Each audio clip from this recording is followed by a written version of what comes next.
Brexit. UK Supreme Court rules government needs parliamentary approval to start leaving EU.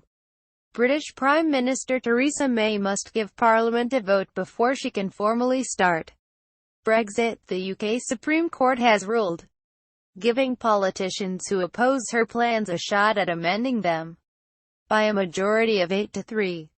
The highest judicial body in the UK dismissed the government's argument that Ms May could simply use executive powers known as royal prerogative to invoke Article 50 of the EU's Lisbon Treaty.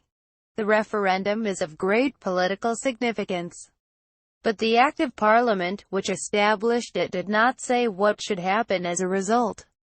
Supreme Court President David Neuberger said, "So any change in the law to give effect to the referendum must be made in the only way permitted by the UK Constitution, namely by an Act of Parliament." However, the judges did remove one major potential obstacle for the British government, saying Ms May did not need the approval of the UK's devolved assemblies in Scotland, Wales and Northern Ireland before triggering Brexit. Ruling, "There's nothing to change March timeline." Ms May has repeatedly said she would trigger Article 50 before the end of March. But the ruling means she must now first bring forward urgent legislation before she can go ahead.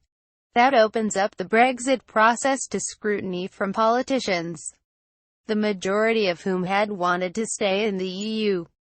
However, a spokesperson for Ms May said the High Court ruling did nothing to change the planned March deadline. It's important to remember that Parliament backed the referendum by a margin of 6-1 and has already indicated its support for getting on with the process of exit to the timetable we have set out, the spokesman said. "We respect the Supreme Court's decision and will set out our next steps to Parliament shortly."